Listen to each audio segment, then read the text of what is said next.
Hi, and welcome back to Mental Health for Students. I have a question to begin this video. Do you ever find yourself being really critical to yourself? Like, more so than you would be to others? Do you ever put yourself down when you make a mistake that anyone could have made? For me, I would answer yes to both of those questions. And that is why I'm going to talk about self-compassion today. This is a concept and theory created by the psychologist Kristen Neff, and there will be all kinds of resources for you down below if you want to learn more about it. The basic definition is that it's a lot like compassion for others. We talk about compassion, wanting to help others and feeling for others when they're in pain, but this is about having that same compassion for ourselves. And it also is about stopping to recognize our own suffering and sharing it to ourselves. So it's those two steps: seeing what's going on and recognizing it, and showing ourselves compassion in the process. Kristen Neff talks about 3 core components of self-compassion. The first one is self-kindness. So that means being gentle and understanding ourselves rather than being harsh and judgmental. In my experience, especially as a student, tended to have really high standards for myself. Sometimes I would be very stressed out with all of the work that I had to do, but stick to that perfectionistic need to meet all of those standards. I did not have a lot of gentle understanding for myself, and as a student, I was very burnt out a lot of the time.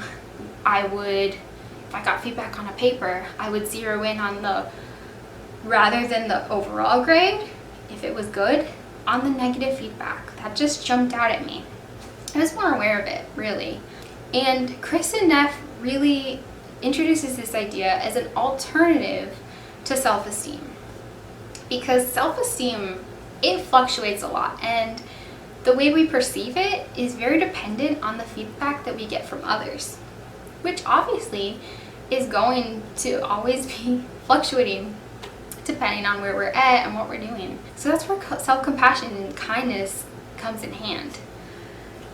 The other core component is recognizing common humanity, feeling connected with others in the experience of life, rather than feeling isolated and alienated.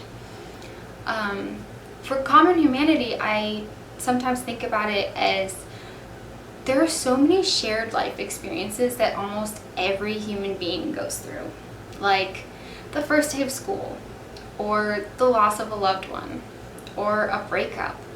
A lot of those really hard experiences, almost everybody else has had. And in a way that connects us all, because even though it's been perceived differently by everyone else, everyone has a unique experience of the world, we've all been there. And acknowledging that and knowing that other people have had really horrible days like you have, for me, it kind of makes me feel like everyone's in it together. And I think that's what Kristen Neff is talking about. The other core component of self-compassion is mindfulness. So that means holding the experience in balanced awareness, rather than ignoring our pain or exaggerating it. Now, this means that when you're feeling hurt or stressed out, instead of just using whatever coping behavior may or may not be good to power through it, it means stopping to recognize where you're at and just checking in with yourself, really. Having an awareness. Instead of burying it down. I think that when I look back on my life, a lot of times that I haven't acknowledged pain, I've had to go back. It still comes back up. It's better to acknowledge it in the moment when you can.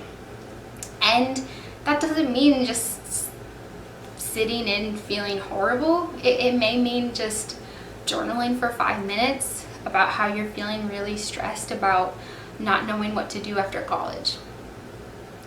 You let yourself feel that and experience that, and you acknowledge that that's how you're feeling. And just doing that is an act of self-compassion. And for me, it also tends to be really cathartic and help out. I think that everyone could use self-compassion in their lives, but there are two areas that I think it's so crucial. And the first one is when it comes to healing and the therapeutic process.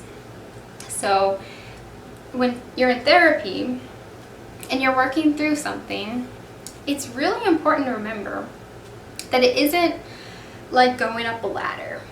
Therapy isn't a linear progression of getting better and better and better until you have no problems.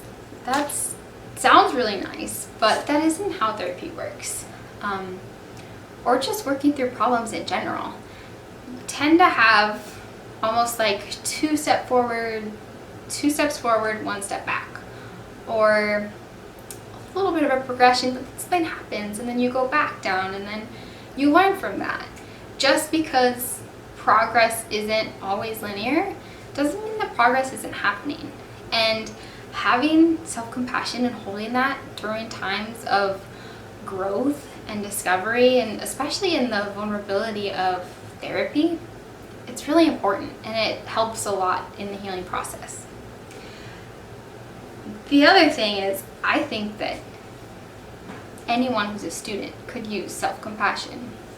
In college, even in high school, there tends to be such a high stress, high pressure environment where you're very aware of your grades, you want to be doing your best, and that can take a toll on a person. So knowing what self-compassion is and trying to practice those habits is going to make a big difference. And the really cool thing about self-compassion is once you start embracing those things for yourself, the self-kindness, the mindfulness, it helps you increase your compassion towards others as well. And it helps you to feel more connected to the people around you as well. Because, at least speaking from my own experience, when I used to be very self-critical, I used to project that onto the people around me sometimes. And so I would be harsh to myself, but I'd also kind of be judging other people or harsh to them because my standards were so high. And as I've embraced this idea, and I still slip up sometimes, that's just part of self-compassion, I've been able to change that, and I've seen the trend, and it's been really cool. So, in case you are interested in checking out the book, it is called The Proven Power of Being Kind to Yourself, and it's a really good way to access the material and her theory. There are also, I see all of my notes, there are also like journal prompts, and I thought that was neat to make you think and to help you dive into your own feelings and your own thoughts. So, self-compassion. I think that we could all use it in this world, and I think that it's a very worthwhile attitude to adopt in life. I hope that you all have beautiful days and that you're able to see how you can be a little bit more compassionate to yourself.